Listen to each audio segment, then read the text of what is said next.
Hallelujah! Praise the lord. ప్రభువైన యేసుక్రీస్తు నామములో అందరికీ వందనాలు. దేవుడు నా జీవితంలో చేసిన గొప్ప కార్యాలను మీ అందరితో షేర్ చేసుకోవడానికి దేవుడు నాకిచ్చిన గొప్ప ధన్యతను బట్టి నేను చాలా సంతోషిస్తూ ఉన్నాను. మరి క్రైస్తవ కుటుంబంలో పుట్టి ఎంతో భక్తి శ్రద్ధలతో మరి పెరిగినటువంటి బిడ్డను నేను. మా కుటుంబంలో అందరూ కూడా మరి చాలా ఆత్మీయంగా ఉండేటటువంటి బిడ్డలే. చాలామంది సేవకులు కూడా మా కుటుంబంలో నుంచి వెళ్ళారు. మరి మా నాన్నగారికి దేవుని నమ్ముకోవడం అంటే చర్చికి వెళ్ళడం అంతగా ఇష్టం ఉండేది కాదు. అయినప్పటికీ మా అమ్మగారు మమ్మల్ని ఎప్పుడు కూడా మందిరానికి నడిపిస్తూ ఉండేవారు.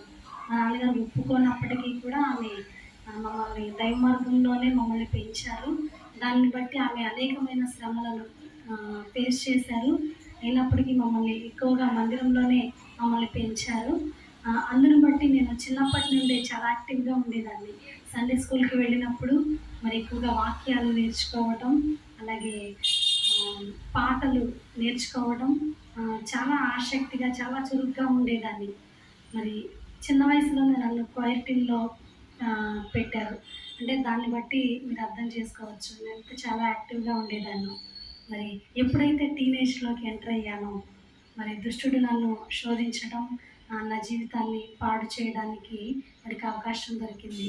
నేను టీనేజ్‌లోకి ఎప్పుడైతే అడుగుపెట్టానో, మరి దేవుడు నాకు ఇచ్చినటువంటి కృపను బట్టి గర్వం నాలో స్టార్ట్ అయింది. అంటే నేను చాలా బాగా పాటలు పాడగలను, చాలా వాక్యాలు బాగా చెప్పగలనని అలాంటి గర్వం నాలో స్టార్ట్ అయింది. మరి నాశనానికి ముందు గర్వం నడుస్తది అంటారు కదా!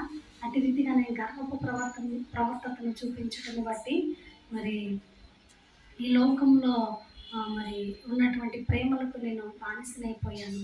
దేవుని యొక్క ప్రేమను, దేవుని యొక్క కృపకు నేను దూరమైపోయాను.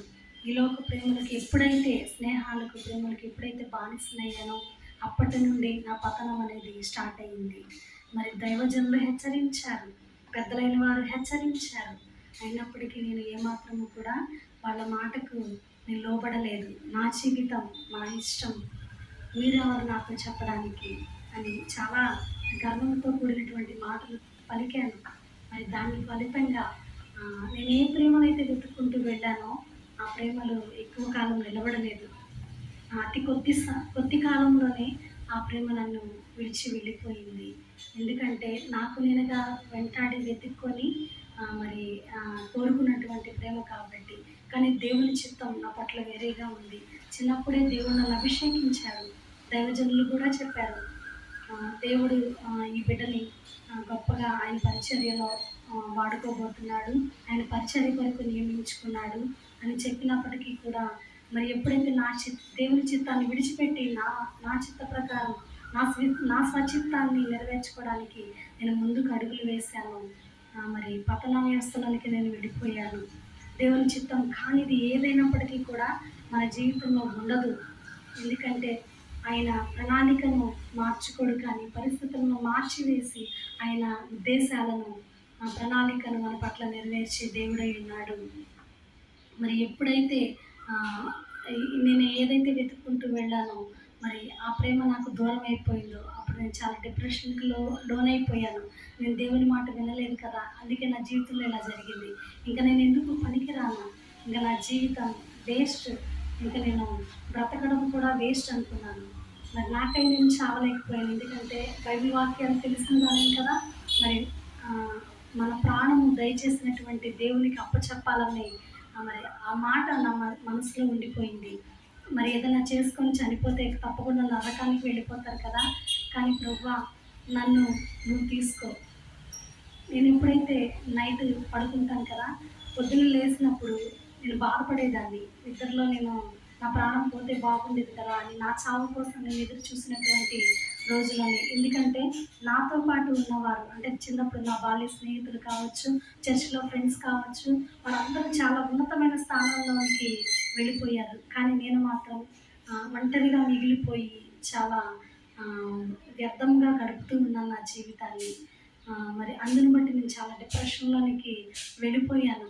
అలాంటి పరిస్థితుల్లో ఉన్నప్పుడు నన్ను చూసి ఇంట్లో వాళ్ళు బాధపడడం, హేళనకరమైన మాటలు మాట్లాడడం, బంధువులు కానీ, ఆత్మీయులు కానీ మందిరంలో ఉన్నవారు కానీ ప్రతి ఒక్కరూ కూడా, ఎందుకంటే నేను చేసినటువంటి పనులు అలాంటివి. దాన్ని బట్టి ప్రతి దాన్ని బట్టి ప్రతి ఒక్కరు కూడా నన్ను చులకనగా చూడడం మొదలుపెట్టారు. దాన్ని బట్టి ఇంక నాకు జీవితమే లేదనుకున్నాను. కానీ అద్భుత రీతిగా దేవుడు నన్ను దర్శించాడు. మరి 2019 2019లో 19 నవంబర్‌లో నా జీవితంలో ఒక భయంకరమైన సంఘటన జరిగింది. ఫ్యామిలీ పరంగా ఒక భయంకరమైన సంఘటన నేను చూశాను. నేను చూసినప్పుడు ఇంకా నేను డిప్రెషన్‌లోకి వెళ్ళిపోయాను. ఇంకా నా జీవితం వ్యర్థం. ఇంకా నా జీవితం బాగుపడదని నేను డిసైడ్ అయిపోయాను. డిసైడ్ అయిపోయినప్పుడు అద్భుత రీతిగా 2020వ సంవత్సరం 2020వ సంవత్సరంలో మరి నవంబర్ 11వ తారీఖున మరి స్టార్ మేకర్ అనే ఒక యాప్‌లో ఒక దైవజనుడు వాక్యం చెప్తూ ఉన్నాడు. నాకు పాటలంటే బాగా ఇష్టం కదా! స్టార్ మేకర్ అనే యాప్ నేను డౌన్లోడ్ చేసుకున్నాను. డౌన్లోడ్ చేసుకొని దాంట్లో పాటలు పాడుతూ ఉండేదాన్ని. ఒకరోజు అలా యాప్ సెర్చ్ చేస్తూ ఉండగా ఒక దైవజనుడు ఒక గ్రూప్‌లో వాక్యం చెప్తున్నారు. శ్రీకాకుళం నుంచి పాస్టర్ తిమోతి గారని. ఆయన వాక్యం చెప్తూ ఉన్నప్పుడు మరి ఒక మాట నన్ను బాగా తాకింది. దావీదు గురించి చెప్తూ ఉన్నారు. దావీదు జీవితంలో ఒక తప్పు జరిగింది. కానీ దాన్ని బట్టి తన జీవితం ఎంత మాత్రం కూడా ఆగిపోలేదు. తను పైకి లేచాడు. దేవుని దగ్గర క్షమాపణ అడిగినప్పుడు దేవుడు తిరిగి తనను రాజుగా నిలబెట్టాడు. మరి నీ జీవితం జరిగిన తప్పును బట్టి ఎందుకు ఆగిపోవాలి అని చెప్పిన మాట నా హృదయాన్ని తాకింది. తాకినప్పుడు నేను ఏడ్చి ప్రార్థన చేశాను. ప్రభువా, నా గురించే మాట్లాడావా? అయితే నన్ను దర్శించు ప్రభువా అని దేవుడిని నేను అడిగినప్పుడు మరి ఆయన నన్ను దర్శించారు. దర్శనం ద్వారా నాతో మాట్లాడారు. మాట్లాడిన తర్వాత నెక్స్ట్ సండే రోజున నేను చర్చికి వెళ్ళాను. చర్చికి వెళ్ళినప్పుడు మా దైవజనులు ఒక మాట చెప్పారు. లాస్ట్‌లో నేను ప్రేయర్ చేయించుకోవడానికి వెళ్ళినప్పుడు అమ్మ నీకు ఒక మాట చెప్పాలన్నాను. ఏంటి అయ్యగారు అని అడిగినప్పుడు, నిన్ను దేవుడు పరిచర్యకి రమ్మంటున్నాడమ్మా అన్నారు. నేను చాలా ఏడ్చాను. ఎందుకంటే నేను చాలా తప్పులు చేశాను కదా! దైవజనులు తృణీకరించి నా ఇష్టం మీరెవరు నాకు చెప్పడానికని మాటలు పలికాను కదా! అయినా కానీ దేవుడు నన్ను ఎన్నుకున్నాడు. నేను ఎందుకు పనికొస్తాను ఆయనకి? నన్ను ఎందుకు ఇంత ప్రేమిస్తున్నాడు దేవుడని నేను నాలో ఆ మాట విన్నప్పటి నుండి నాలో దుఃఖం మొదలైంది. ఇంటికి ప్రయాణమై వెళ్ళాను. ఇంటికి వస్తూ ఉన్నటువంటి దారిలో ఆటోలో నాకు ఏడుపు ఆగట్లేదు. ఈ పాట నాకు గుర్తొస్తుంది. నేనంటే నీకెందుకు ఈ ప్రేమ, నన్ను మరచిపోవెందుకు. ఆ పాట నాకు గుర్తొస్తూ, అంటే నేనంటే ఎందుకు ఆయనకి అంత ప్రేమ అని నాకు చాలా ఏడుపు వచ్చింది. ఇంటికి వెళ్ళాను. వెళ్ళిన తర్వాత నా పాప, నా తల్లి ఇద్దరు కూడా నిద్రపోతున్నారు. నేను ఇంటికెళ్ళి ఫ్రెష్ అయ్యి పడుకున్నాను. పడుకుంటే ఈ మాట నా మనసులో మిగులుతుంది. నేను ఇన్ని తప్పులు చేసినా కానీ, ఇంతమంది నన్ను ద్వేషిస్తున్నా కానీ, నువ్వు నన్ను ఎందుకు ప్రేమిస్తున్నావు ప్రభువా? నేను ఇంకా నీ కొరకు నేను ఏం చేయగలనని నన్ను పరిచర్యకు రమ్మంటున్నావు. నీ ప్రేమను ప్రకటించమని నన్ను పిలుస్తున్నావు. ఎందుకు నన్ను కోరుకుంటున్నావని నేను పడుకొని, అంటే గట్టిగా ఏడిస్తే నా పాప లెగుస్తుందేమో, నా తల్లి లెగుస్తుందేమో, మళ్ళీ వాళ్ళకి అంటే నేను ఏడిస్తే ఇంట్లో వాళ్ళు తట్టుకోలేరనమాట. వాళ్ళకి భయం, నేను ఏదైనా చేసుకొని చచ్చిపోతానేమోనని. ఎందుకంటే అలాంటి ప్రయత్నాలు నేను చేశాను. వాళ్ళు లెక్కకూడదని నేను పడుకొని నా మనసులో ప్రేయర్ చేసుకుంటూ ఉన్నాను. ఏడుపు ఎలా ఏడ్చానంటే, దిండి ఒక పక్క తడిచిపోయింది దిండి. అంత కన్నీరు కార్చాను. కార్చినప్పుడు లెగిసి కూర్చొని ప్రార్థన చేయమని నాకు ప్రేరేపణ వచ్చింది.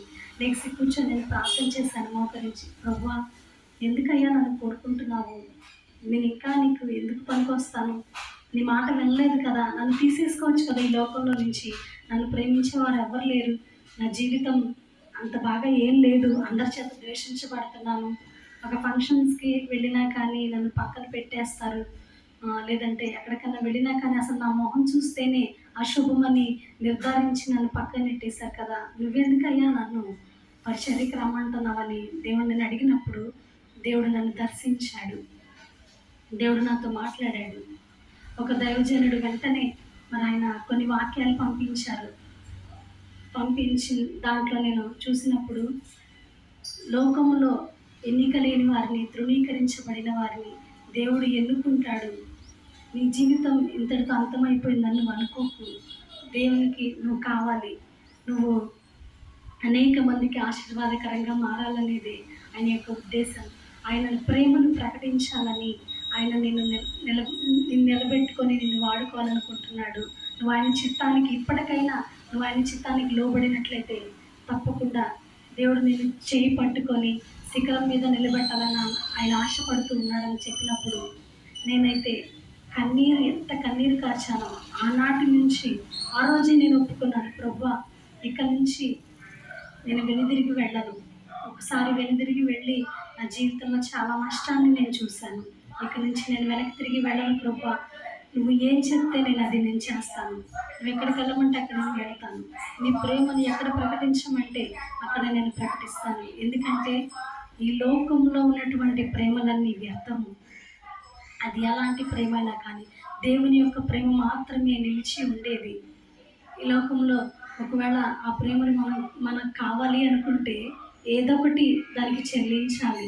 కానీ నా యేసయ్య ప్రేమ, నేను ఆయన కొరకు నేను ఏమీ చేయలేకపోయినా కానీ ఆయన తన విలువైన ప్రాణాన్ని నా కొరకు పెట్టి, నేను ఆయన కొరకు నేను ఏమీ చేయలేకపోయినా కానీ ఆయన నా కొరకు ఎన్నో చేశాడు. ఎంతో గొప్ప త్యాగాన్ని చేశాడు. మరి అందరూ నిందించి నన్ను పక్కన పెట్టినా కానీ నా యేసయ్య నన్ను ఎప్పుడు కూడా నిందించలేదు. ఆయన నన్ను ఎప్పుడు కూడా తక్కువ చేయలేదు. ఎప్పుడు కూడా నన్ను తృణీకరించలేదు. ఆయన నన్ను ప్రేమిస్తూనే ఉన్నాడు. హీన దశలో ఉన్నప్పటికీ కూడా ఆయన నన్ను ప్రేమిస్తూ ఆయన నన్ను హక్కున చేర్చుకొని నన్ను ఓదార్చి చంకనెత్తుకొని నడిపిస్తూ ఉన్నాడు. ఇది కదా నిజమైన ప్రేమ. అలాంటి ప్రేమకు బానిసనైపోయాను. అందుకే నిజంగా ఆయన ప్రేమను వదులుకోవడానికి నేను సిద్ధంగా లేను. నా నా మరణ పర్యంత వరకు కూడా నేను సమాధిలో పెట్టబడేంత వరకు కూడా ఆయనకు నమ్మకమైన సాక్షిగా జీవించాలి. మరి ఇప్పటికీ అనేకమైనటువంటి వ్యతిరేకతలు నాకు ఎదురవుతుంది. ఆ వ్యతిరేకతలు నాకు గొప్పగా అనిపించట్లేదు. ఎందుకంటే వాటికంటే బలమైనటువంటి ప్రేమ, గొప్పదైనటువంటి ప్రేమ. నా కొరకు ఆయన ఎన్నో అవమానాలు పొందాడు కదా. ఆ అవమానాల ముందు ఇవి నాకు చాలా తక్కువగా కనిపిస్తూ ఉన్నాయి. కొంత ఏదైనా వ్యతిరేకతలు నాకు ఎదురైనప్పుడు నాకు కొంచెం బాధ కలుగుతుంది. కానీ మనుషులు మాట్లాడుతున్నప్పుడు నాకు కొంచెం బాధ అనిపిస్తుంది. కానీ తర్వాత నేను ప్రార్థన చేసినప్పుడు దేవుడు నా కొరకు నా పైన చూపించినటువంటి ప్రేమ గొప్పగా నాకు కనపడుతుంది. అప్పుడు ఇవన్నీ కూడా చాలా తక్కువగా నాకు కనిపిస్తూ ఉంటాయి. ప్రియ స్నేహితులారా, యవన బిడ్డ, ప్రియ స్నేహితురాల, చెల్లి, తమ్ముడు, అక్క, అందరూ కూడా ఈ లోకంలో ఎలాంటి శ్రమలు అనుభవించినా కానీ అవి గొప్పవిగా మనం ఎంచుకోకూడదు. దేవుని యొక్క ప్రేమ మాత్రమే మన ముందు గొప్పగా కనపడాలి. అలా మనం ఆయన యొక్క ప్రేమను, ఆయన స్నేహాన్ని మనం గొప్పగా ఎంచుకున్నట్లయితే కనుక మనం ముందుకు కొనసాగలుగుతాం. దేవుని యొక్క కృపలో మనం వర్ధిల్లగలుగుతాం. అట్టి కృపలో మీరందరూ కూడా ముందుకు కొనసాగాలని నేను ఆశపడుతూ ఉన్నాను. ఈ మధ్యనే నా జీవితంలో ఎదురైనటువంటి కొన్ని అనుభవాలను ఒక పాట రూపంలో నేను రాశాను. ఈ పాట కూడా నాకు దేవుడిచ్చినదే. నేను అంతకుముందు నాకు పాటలు రాయాలని నాకు ఎలాంటి ఆశ లేదు. అంటే ఆలోచనలు కూడా నాకు లేదు. ఏదైనా పాటలు వస్తే చర్చిలో పాడుకుంటూ ఎవరికి కూడా తెలియదు అది కొత్త పాటని పాడి అలా వదిలేసేదాన్ని.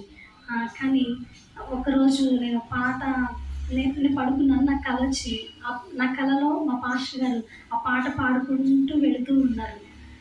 ఆ పాట పాడుకుంటూ వెళుతున్నప్పుడు నేను తర్వాత నెక్స్ట్ సండే నేను వెళ్ళి పాస్టర్ గారిని అడిగాను, అయ్యగారండి, ఈ పాట మీరు పాడుకుంటూ వెళుతున్నారు, మరి ఈ పాట ఎక్కడైనా ఉందా మీకు తెలుసా అంటే, లేదమ్మా నాకేం తెలీదు, సరే కనుక్కుందామన్నారు. తర్వాత నేను వెళ్ళి అడిగినప్పుడు ఈ పాట ఎక్కడా లేదమ్మా, అయితే దేవుడు నీకు పాట ఇస్తున్నాడు, నువ్వు రాయి అంటే, నేనేంటి పాట రాయటం ఏంటి అని అన్నా.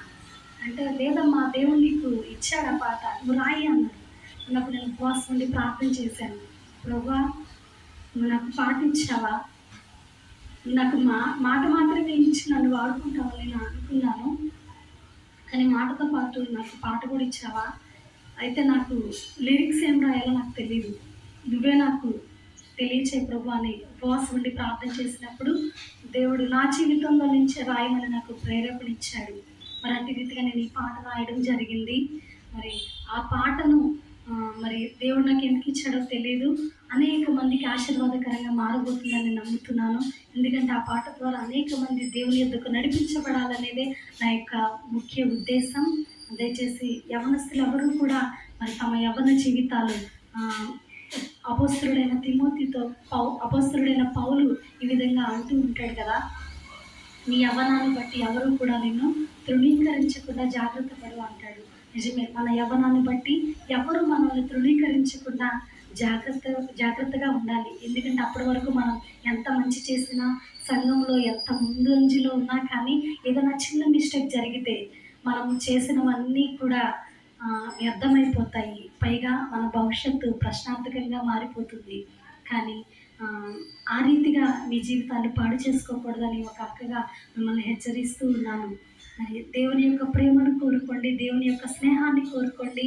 ఆయన ప్రేమను రుచి చూస్తే గనక ఈ లోకంలో ఉన్నటువంటి ప్రేమలు, స్నేహాలు చాలా తక్కువగా కనపడతాయి. అది రుచి చూసినటువంటి వ్యక్తిగా నేను ఈ మాట చెప్పగలుగుతూ ఉన్నాను.